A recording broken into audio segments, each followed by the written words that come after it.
Olá, seja muito bem-vindo à nossa segunda parte da leitura guiada do livro A Abolição do Homem, de C.S. Lewis. Hoje nós vamos começar o capítulo 2 e vamos terminá-lo, nesse vídeo, certo?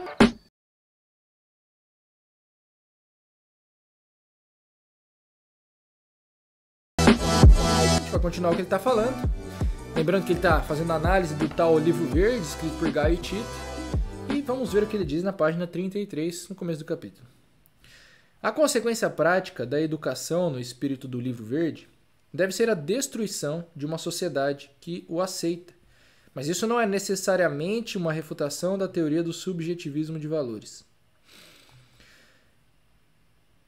Por mais subjetivistas que eles possam ser em relação a alguns valores tradicionais, Gaio e Tito mostraram, pela própria iniciativa de escrever o livro verde, que devem haver outros valores que para eles nada têm de subjetivos. Vamos continuar, eu já vou explicar tudo isso. Página 34, pulando um pouquinho. Seu ceticismo em relação aos valores está na superfície. Ele é para ser aplicado às outras pessoas. Quanto aos valores correntes no seu próprio arraial, eles não poderiam ser menos céticos. E esse fenômeno é muito comum. Muitos daqueles que depreciam valores tradicionais, ou como eles os chamariam, sentimentalistas, têm valores próprios que eles acreditam serem imunes a tal processo de depreciação. Veja que interessante que ele está dizendo. Olha, é interessante que a sociedade de hoje, ela permite que sejam escritos, não de hoje também, muito mais até do que na época dele. Mas a sociedade ela permite que sejam escritos diversos tipos de livros com essas teorias aí. Só que essas teorias que são apresentadas por esses subjetivistas, elas são sempre apresentadas como se elas mesmas não fossem subjetivas. Já parou para perceber isso? É sempre uma contradição na coisa. Olha, tudo que é contra o que eu penso é subjetivo, mas isso que eu penso, não. Então é mais ou menos isso que ele está dizendo aqui. Olha, se a gente pegar isso daí que eles estão dizendo, eles vão destruir a sociedade, porque, olha, esse é o fim prático que parece ser apontado por isso. Tá? Isso que está dizendo C.S. Lewis. Então, é interessante a gente pensar nisso. Geralmente esses valores subjetivos sempre são dos outros, mas nunca é de quem está falando mesmo. O dele nunca é subjetivo, é sempre importante, é objetivo pra caramba e tudo mais. Pois bem, vamos continuar no exemplo anterior, da morte por uma boa causa. Vai pegar esse exemplo, vamos olhar que interessante os pontos aqui que ele fala sobre esse exemplo.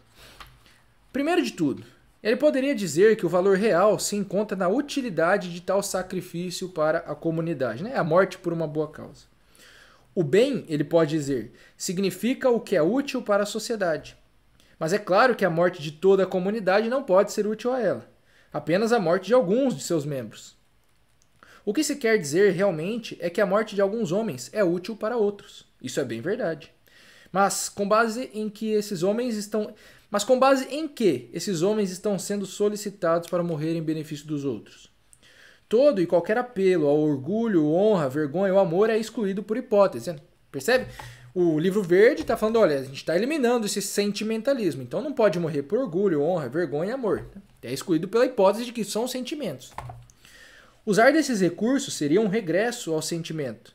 E a tarefa do inovador é, tendo podado tudo isso, explicar aos homens, com base na pura e simples razão, porque eles deveriam morrer a fim de que todos os outros pudessem sobreviver. Nossa, nem foi assim entendido. Porque eles deveriam morrer a fim de que os outros pudessem viver. Ele poderia dizer, a menos que alguns de nós se arrisquem a morrer, todos nós morreremos com certeza. Mas isso só seria verdade em uma quantidade limitada de casos. E mesmo que fosse, provocaria um revide bastante razoável. Por que eu deveria ser um daqueles a assumir o risco? Vamos continuar para você ver que interessante esse raciocínio dele aqui. A essa altura, o inovador poderia perguntar, por que, afinal de contas, o egocentrismo deveria ser mais racional ou inteligente do que o altruísmo? A pergunta é bastante pertinente. Se por razão queremos dizer o processo de fato empregado por Gaio e Tito, quando estavam engajados em depreciar, isto é, fazer uma associação por inferência com proposições a partir de outras suposições, em última instância derivadas dos dados sensíveis, então a resposta deveria ser que a recusa de se sacrificar não é mais racional do que o consentimento em fazer tal coisa, nem menos racional. Nenhuma dessas escolhas é, em absoluto, racional ou irracional. Não se pode inferir, presta atenção, essa frase é importante, não se pode inferir conclusões práticas de proposições sobre o fato isolado. Isso é muito interessante. Isso é muito importante, essa frase. Não se pode inferir conclusões práticas de proposições sobre o fato isolado. O que acontece, né? Quando a gente vê alguém apresentar uma teoria, como nesse livro verde aqui do Gaio e do Tito. Geralmente, né, essas pessoas elas pegam algum fato, né, isolado e dele derivam um monte de conclusões práticas, como se isso abarcasse a totalidade da realidade. É isso que ele está dizendo aqui, o C.S. Lewis. Olha, não adianta, isso aqui não dá para fazer isso, é impossível, né? Não se deve fazer isso daí. Não é impossível porque os caras fazem, mas logicamente a gente não deve fazer isso. Veja, o inovador procura chegar a uma conclusão no modo imperativo a partir das promessas que estão no modo indicativo. E por mais que continue tentando por toda a eternidade, ele não obterá sucesso, pois é impossível. Por isso, devemos ou entender a palavra razão ou estender a palavra razão para incluir o que nossos ancestrais chamavam de razão prática, ou então teremos que desistir imediatamente.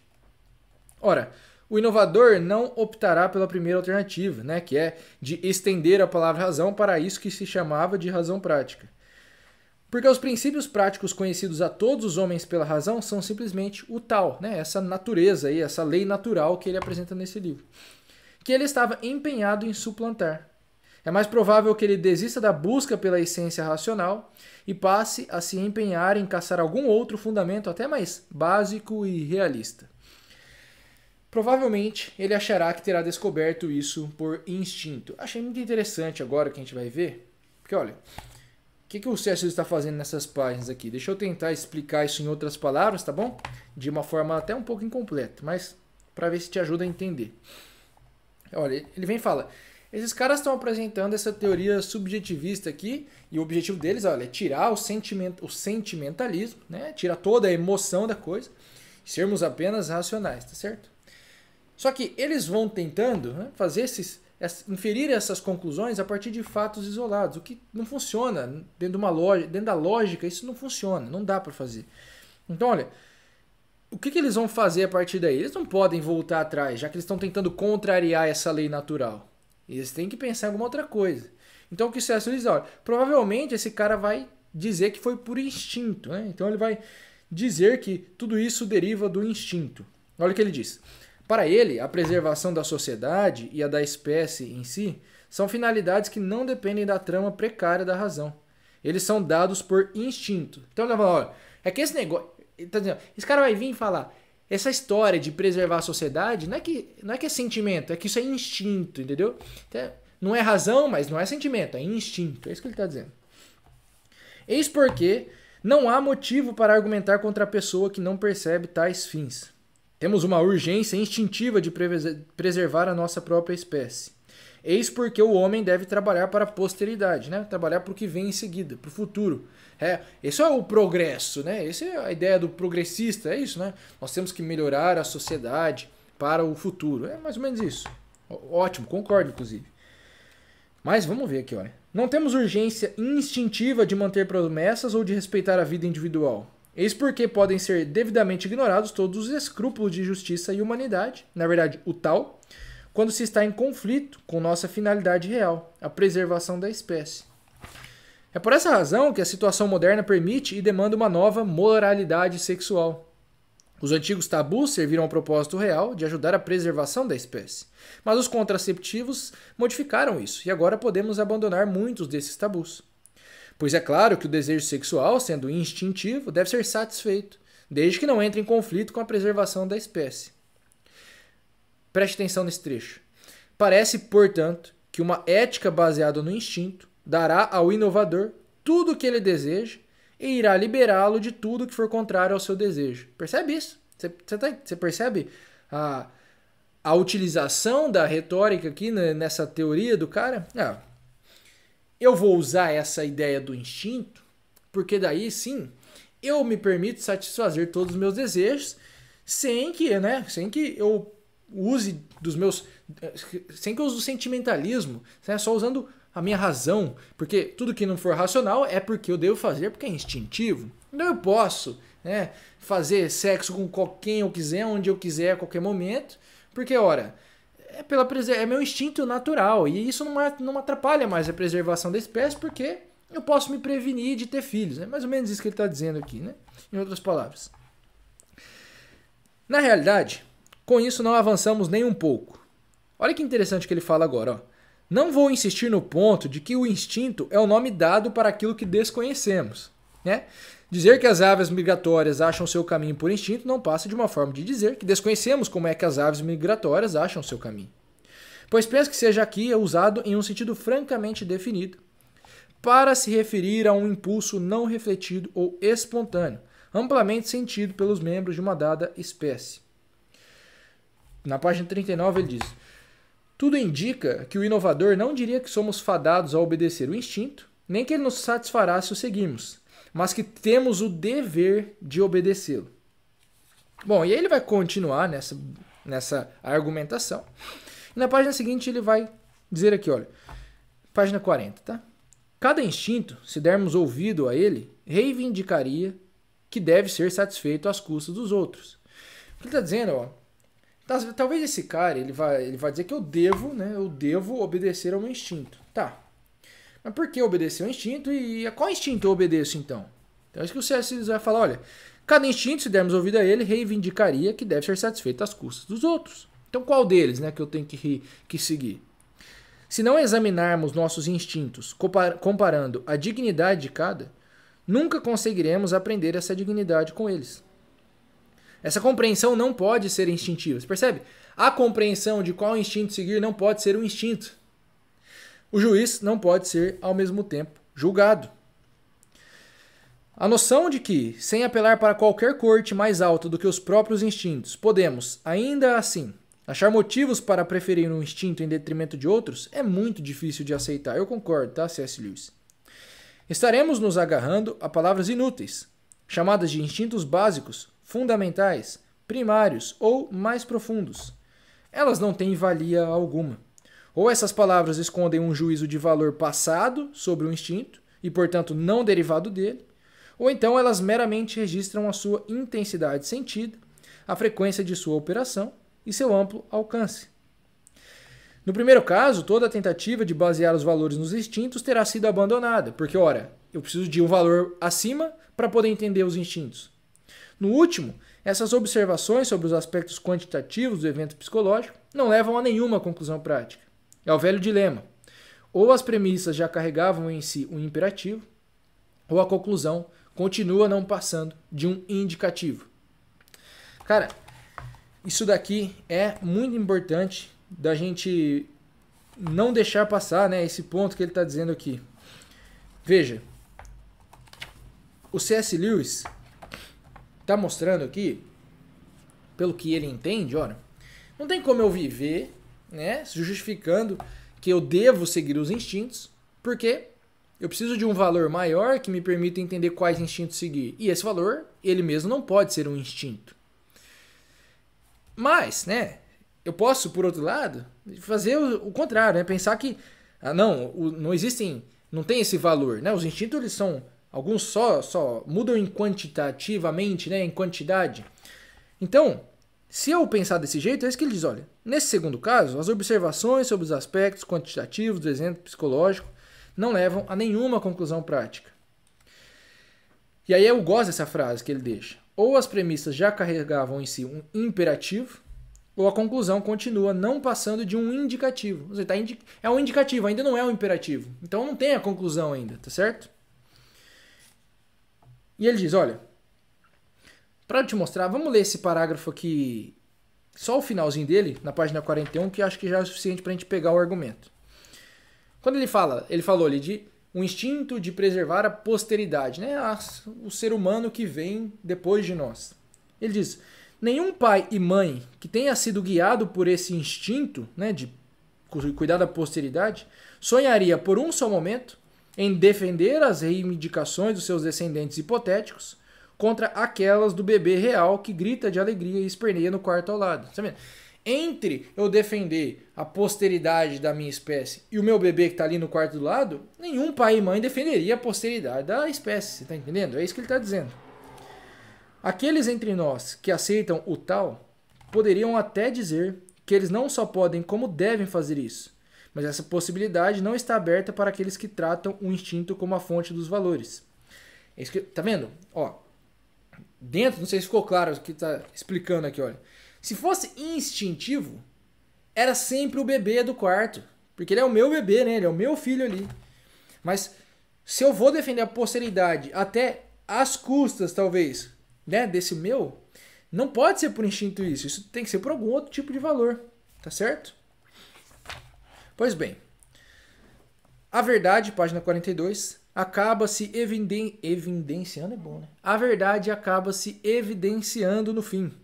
O inovador não encontrará bases para um sistema de valores em operações com proposições fatuais, nem naquelas com apelo ao instinto.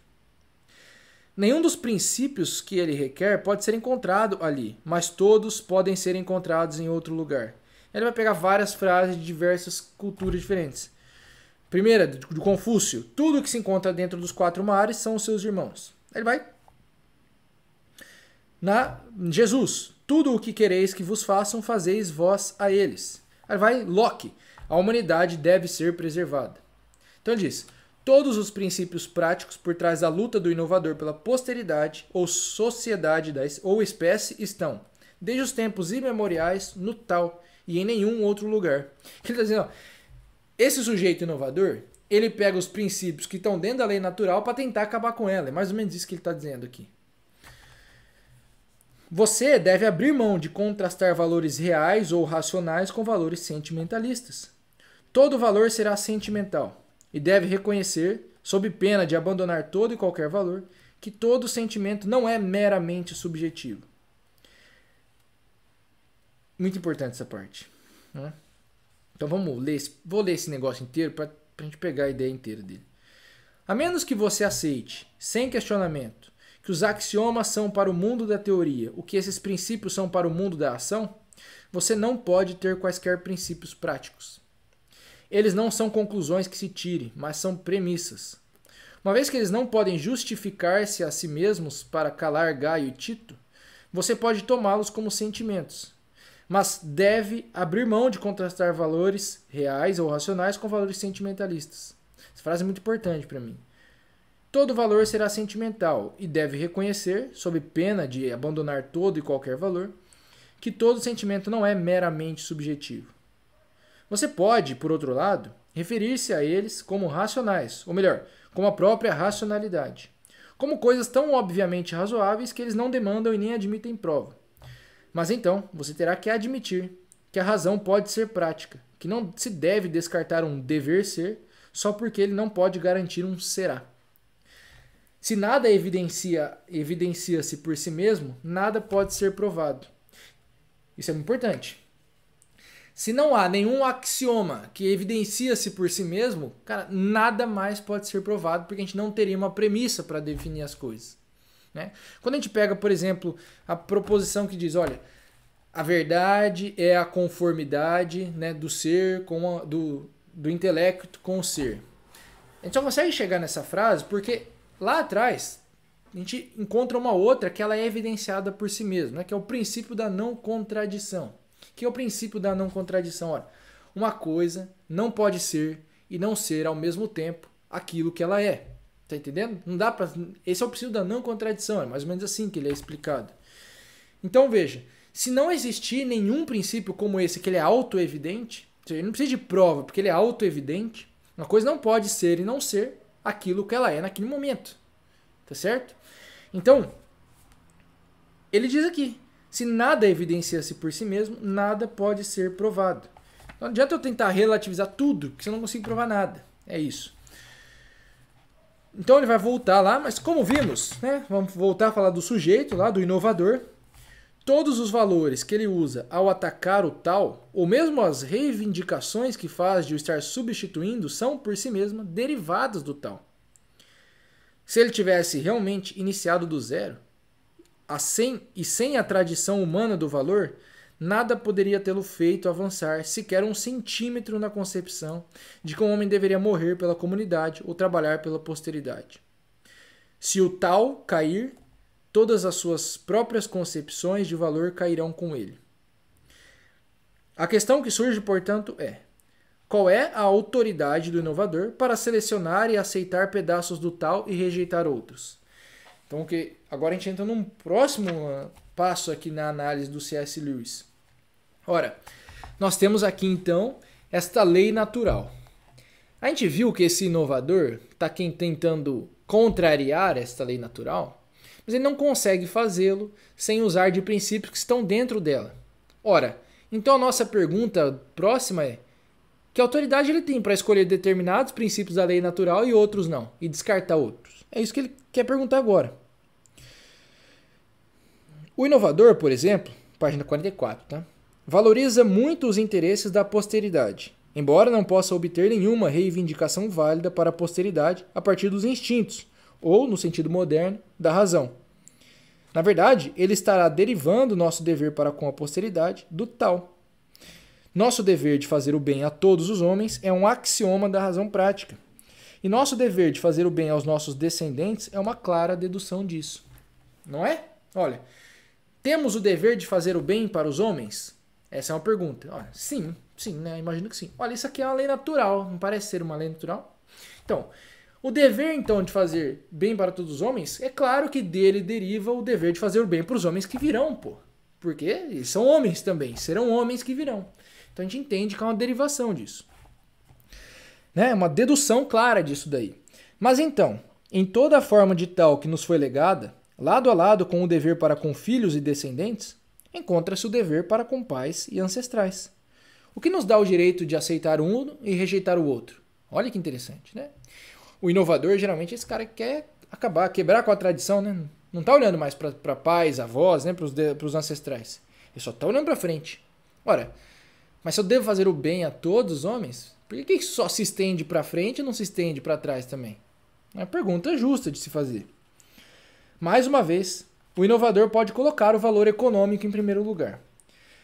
Que as pessoas tenham alimento e vestimentas é o grande fim, e os escrúpulos quanto à justiça e à boa-fé podem ser postos de lado se ele for cumprido. Tá vendo? Olha, isso aqui é quem que é o grande teórico da história que coloca o valor econômico como principal?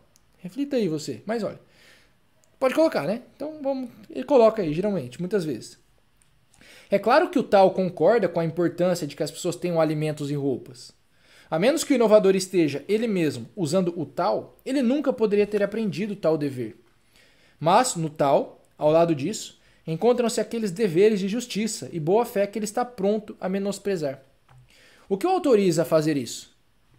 Quem me garante que ele não seja um ufanista, um racista, um nacionalista extremo, que defende que o progresso de seu próprio povo seja o objeto para o qual todos os outros deveriam se render?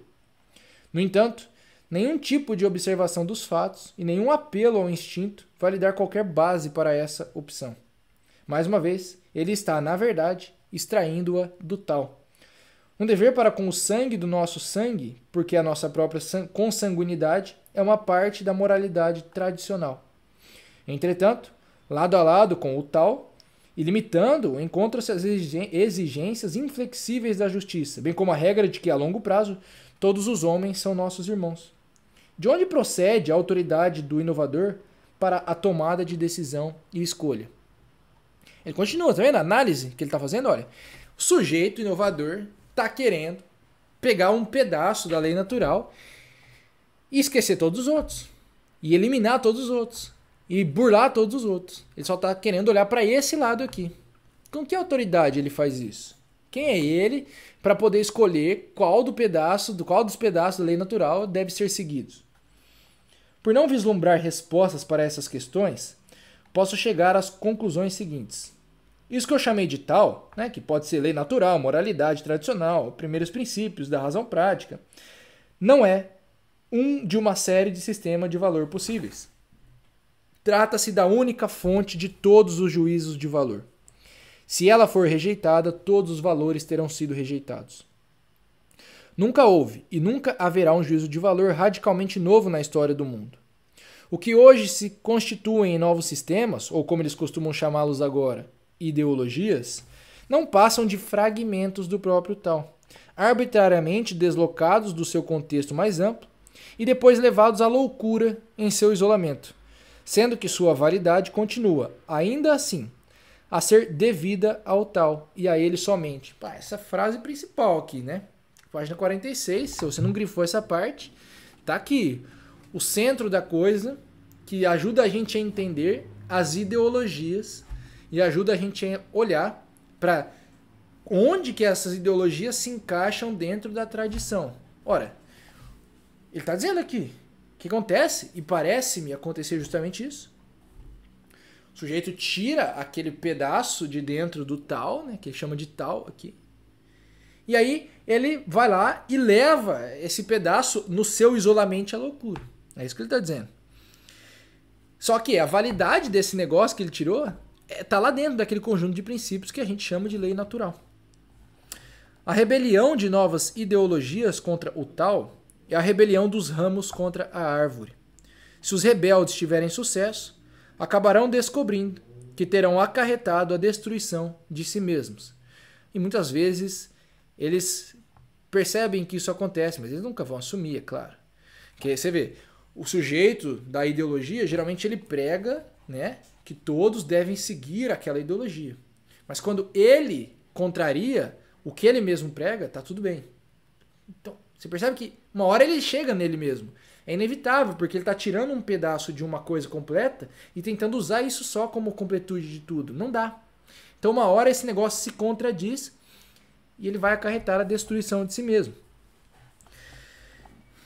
Veja que ele fala, inclusive, esse parágrafo na página 47 é muito interessante se a gente pensar na ideia de criar uma linguagem neutra. Veja, o teórico da linguagem pode querer abordar a sua língua materna como se estivesse de fora dela, como se fosse uma coisa que não tem nenhuma influência sobre ele, e defender alterações massivas no seu idioma, motivado pelo interesse da conveniência comercial ou precisão científica.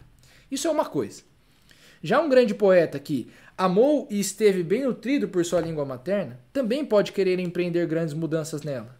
Mas suas mudanças linguísticas são feitas no espírito da própria língua. Ele estará trabalhando de dentro dela. A língua, que sofrerá as mudanças, também as terá inspirado.